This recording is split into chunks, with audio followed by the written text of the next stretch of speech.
happened to the vlog? So I told you that I was starting a vlog and I would film every day, every working day for 2 weeks and show you what life as a consultant is really like.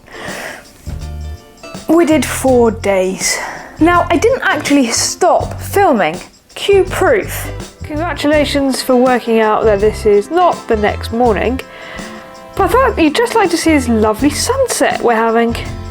Good morning, welcome back to the vlog. It's Tuesday. Welcome back to a very sunny north of England. Here it is, looking super sunny.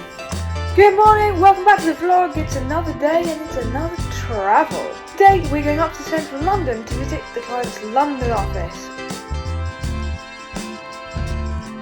Good morning, it's a new dawn, it's a new day, it's Thursday and it's client travel day again. This will be the third good morning you've seen, not actually seen any content yet. There's a particular challenge that filming life as a consultant brings, and that is client confidentiality.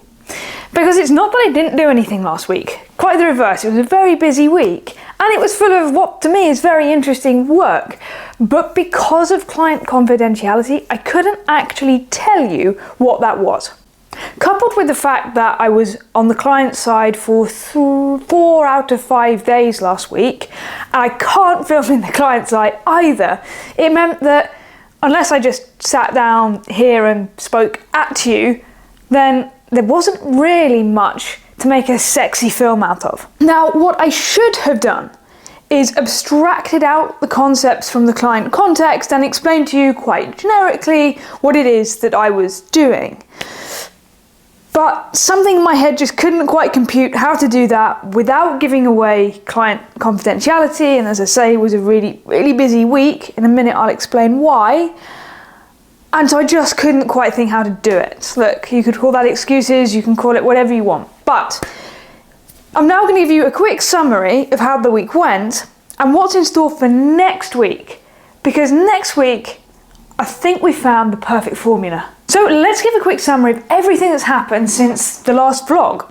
When you last saw me, we were up in the north in the client site doing various meetings and project team meetings, meeting new people, and just generally having very productive planning sessions. Now, you probably are starting to take a shot every time I say planning because you hear me say it all the time. Why so much? If you've been around on this channel for a while, you'll know that my specialism is in delivery. That could mean projects, programs, portfolios, and this particular engagement is about portfolios. And I don't just look after 1, or 2, or even 3, but 6 portfolios. Which means when I say we're doing planning, I'm doing planning across 6 different portfolios and then doing an Uber plan to bring them all together. And this is where the consulting element comes in. As a role-based consultant, I am doing this for the client, but I'm also advising on where we can do it better and generally more efficient ways of working, more efficient operating models, and how we can actually get there. So if you think it sounds like I do a lot of planning, it's because, well, I do. But last week, I was preparing for something particularly special. As management consultants, we often get involved in what's known as the discovery phase.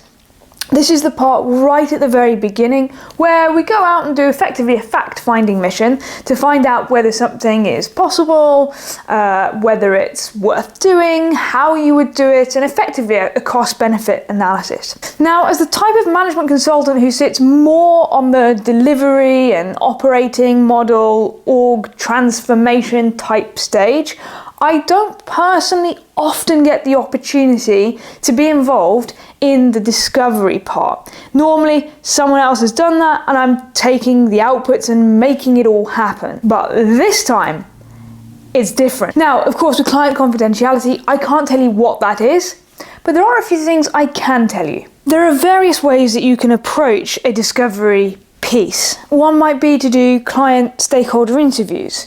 Another might be workshops. Another might be design thinking sessions, although workshops are part of those, so you get the idea. Many ways to skin a cat. The particular way that I'm approaching this discovery piece is to run a series of big 2-day face-to-face workshops up in the client side.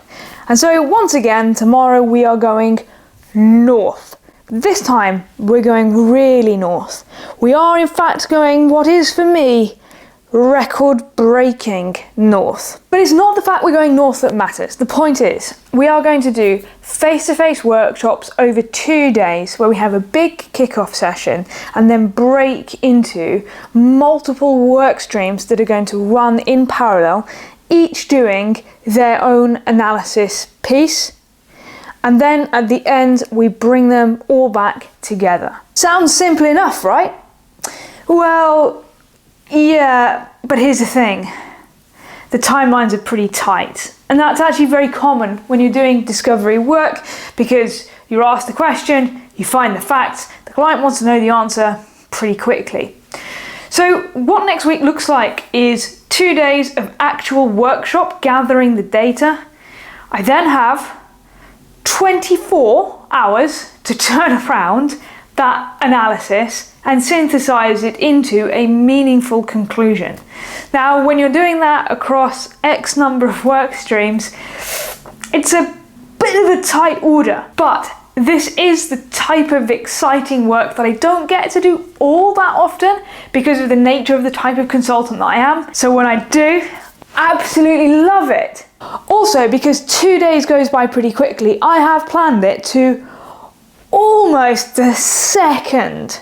We can't afford to waste a minute of the time that we're there because it is so valuable. Having people together, being able to draw things on whiteboards, being able to pull things apart, run different scenarios, all of that is honestly much easier face to face. Don't get me wrong, love working from home, but trying to do this from home would be genuinely impossible to do in 2 days. So we need to make the most of it. Therefore, to do that, the whole day is broken up into specific sessions. Each session has its objective and agenda, and any pre-questions that we can think of, we document and send in advance, because this gives people an opportunity to start thinking about the type of stuff we're going to discuss in the session. And the worst thing is if you ask a question, they say, "Dunno, I need to go away and think about that." We don't really have time for that. We need you to do that thinking now. So the whole of last week was invested in making this upcoming week successful. Speaking of next week, what's the plan? Well, tomorrow, because today's Sunday, we're going up north and we're going to be spending 2 days in the north. I'm then going to be spending 1 day working from home, and then on the Thursday, I'm going to a different client office for, you guessed it, more planning. But I've made a decision. Filming individual daily vlogs doesn't really work for consulting content, because the value really comes from looking at it in its whole. So I'm actually going to film a week in the life of a consultant next week and show you how all of this stuff, particularly the discovery phase, really hangs together. And I'm not going to lie, I'm actually quite looking forward to typing up the stuff for this discovery phase, because I have this weekend bought myself a new keyboard, because people, it is Pride Month, and so what could be more appropriate than a rainbow backlit cat keyboard? And I can't wait to properly show you this bad boy in next week's video. So, I hope you've enjoyed this video. If you're new here, check out the previous 4 vlogs, because next week might look a bit weird without it. I hope you have a wonderful rest of the weekend, and we're going to see you really, really early tomorrow. Have a good one.